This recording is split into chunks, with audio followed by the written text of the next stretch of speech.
Welcome to Mechanic. Today we have a 2015 Audi Q7 and we have the V6 TFSI motor in here, and we're going to go over the process to be able to change out your spark plugs and ignition coils.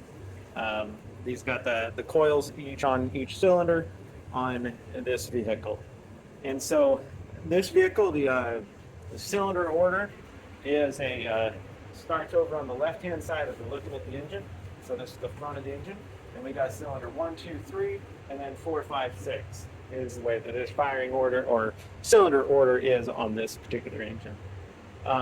So we'll go over the process to be able to change out your spark plugs, and in that process, if you're changing out your ignition coils, how you can do that also. So we'll get to it. So we're here on what would be the left side of the engine, or your driver's side, and we have cylinders 4, 5, and 6. And so we're going to go over that process to be able to replace these. So number one, we need to get the coils disconnected from the electrical feed to them. And so we need a T20 to be able to undo the little screws that hold that to the head there. We've got 2 of them.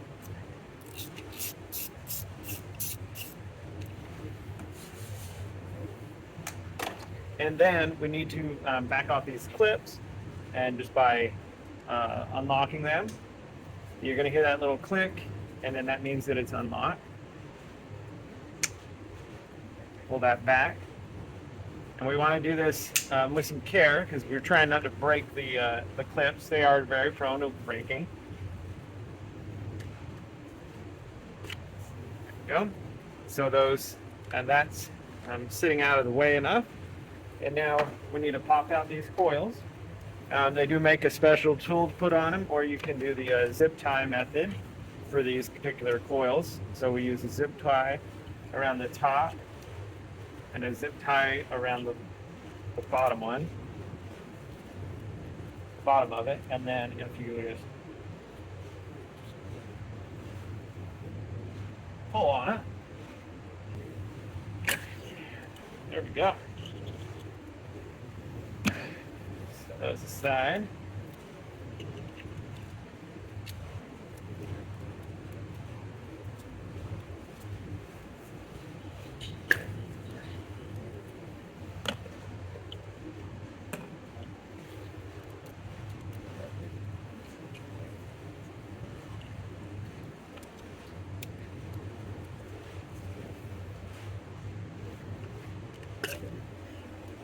Okay. So we got all the coils out, and to be able to remove them, or getting to the spark plugs. If you were just replacing the coils, this is where you go back in and just put them back, put some little dielectric grease on here and install them. And sometimes you might just opt to do the coils instead of doing the spark plugs, or vice versa. All right, so we're going to go ahead and remove our spark plugs. And we need a 16 or a 5/8 socket, and you're going to want a thin wall to be able to get down in there. They shouldn't be all that tight to get out, because they are you only tighten them to 22 foot-pounds. So I'm just going to go and loosen and get them all fully loosened, and then we'll remove them. My rubber boot and my spark plug socket is missing, so we'll use a magnet to get them out, and then I use an old boot to be able to put them back in, because you don't want to just drop them in there and bend the electrode and mess up your gap. You get your spark plugs, and they're going to come pre-gap. You can also double check that gap yourself, but they are going to come with a pre-gap on them for your particular vehicle.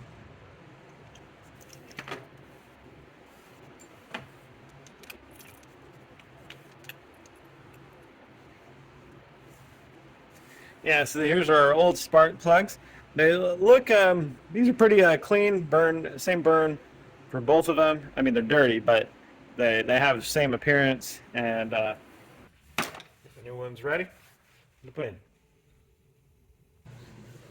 All right, so I have the spark plugs prepped and ready to install, and I'm using an old old rubber boot from another one to be able to lower those in there and then get them started so they don't drop them down and bend the electrodes that are pre-gapped, or if you checked your gap and maybe had to re-gap them, we don't want to bend that. So that's just to get them started. This rubber boot. Do that to all of them.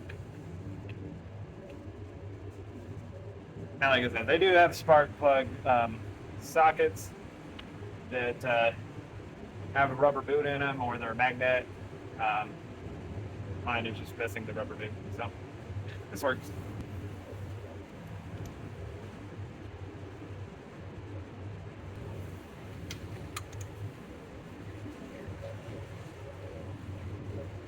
So then we put them all in and tight, and we'll come back with the torque wrench to torque them to spec.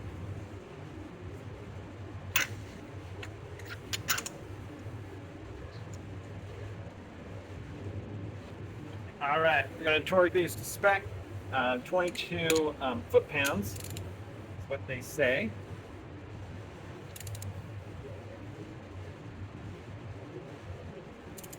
What we're doing is there's a little crush washer on there, and we're just smashing that to get the good seal.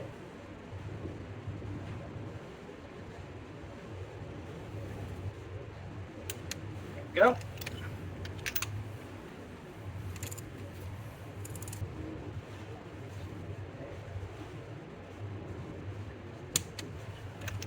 Okay.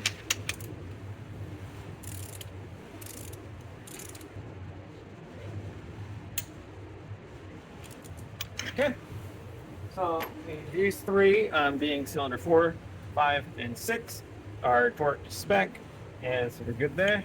And then, like I said, a little bit of dielectric grease inside your coil. If you're replacing the coils at the same time, you'd use your new coils and install them. Just like this. Easier to go in than they were when they came out. You want to make sure that they're pressed fully in there.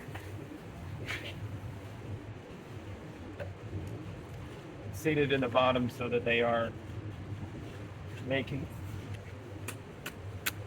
full contact with your spark plug.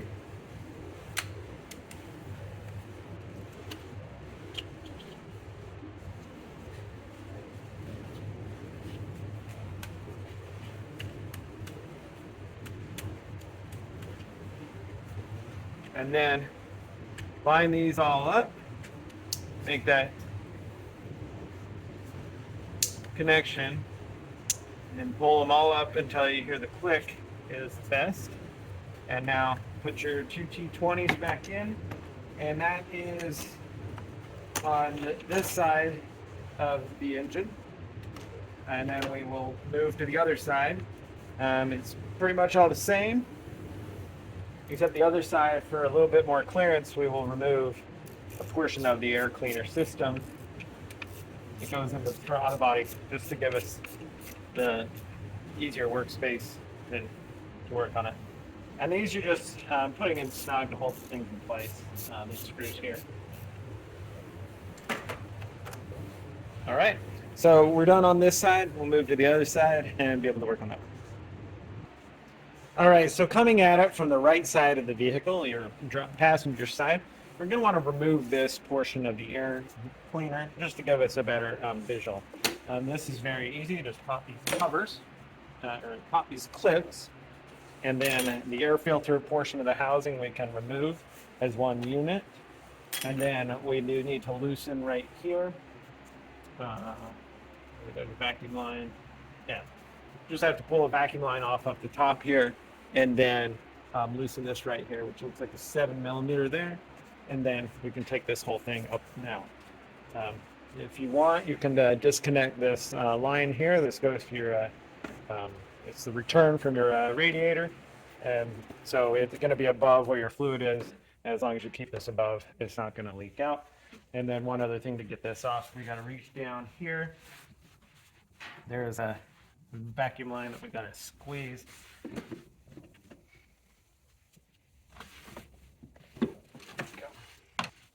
So we can use 7mm flat blade screwdriver on this connection up here. It goes into the intake. So we just need to loosen that. And we'll see. Should have enough space, hopefully, to just throw this up on the side. So now, with that undone, able to move this up. We've got enough space linked with that vacuum line that's sitting in there to give us the clearance that we need, and we can just let that sit up top here on the engine bay. You don't need to unhook this. I'm going to unhook it just so that it's not flopping in the way as we do the work on this side here. So like I said, just keep this higher than the engine or this tank reservoir, and it's not going to leak anything out. All right, so now we have better access to our spark plugs here. We've got this one little clip. This is part of the fuel line. All right, I popped the clip off. Just get that fuel line out of the way. This is your return, part of the vapor return on there. Okay, so we have the same thing like we did on the other side. Just where we're going to remove the two T20 screws, and then be able to pop these clips and kind of pull down. We pull back a little bit. You're going to hear a click most of the time, and once we hear that click, then we pull it down. And we want to be careful with these things because they are fairly prone to breaking. Play as nice as I would like, so I think it's always good to invest in a little bit of some pick tools, and that way we should be able to get in here from the top side, pull the tab back, pull that tab up. All right, able to get those unclipped. Like I said, I really take care. I try not to break those clips off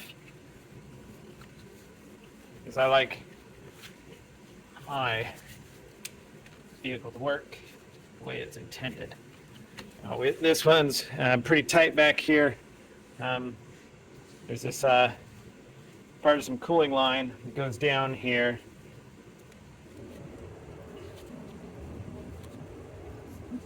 Let's see if we can pop that off. Be able to just push it down a little bit and give us there we go. Give us the space to get that out. Now again, I'm going to use our zip ties, be able to get around there. Whoa.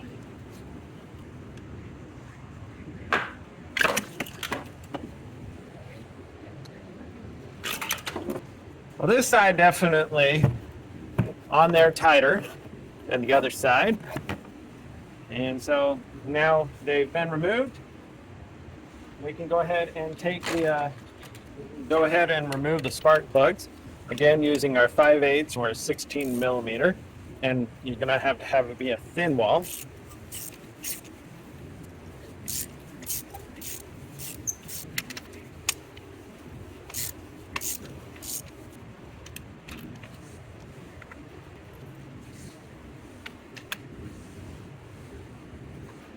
And so I like to take a good look at the old ones that come out, just to see what they look like, to see that they are actually burning fairly evenly, and there's not a lot of white on here, or even that they're not caked with wet oil. Go ahead and put our new ones in.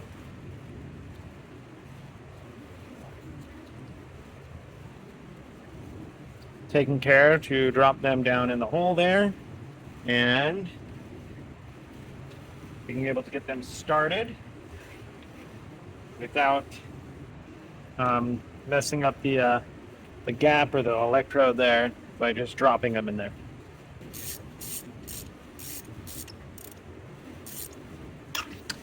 I'm just running them in until we get resistance, and then I will come back to torquing them to spec, which again is a 22 foot-pounds.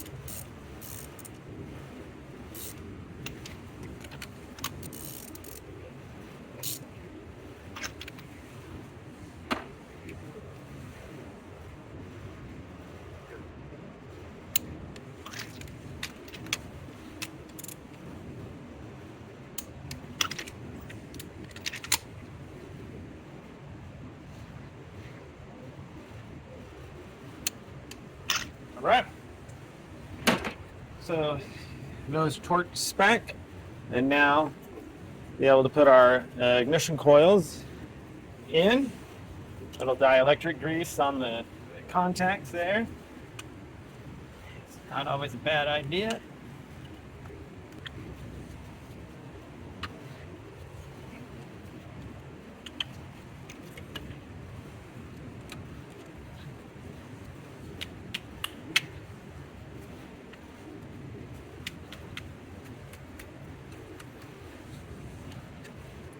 Okay, everything's lined up. Now we'll just pull this up until they snap.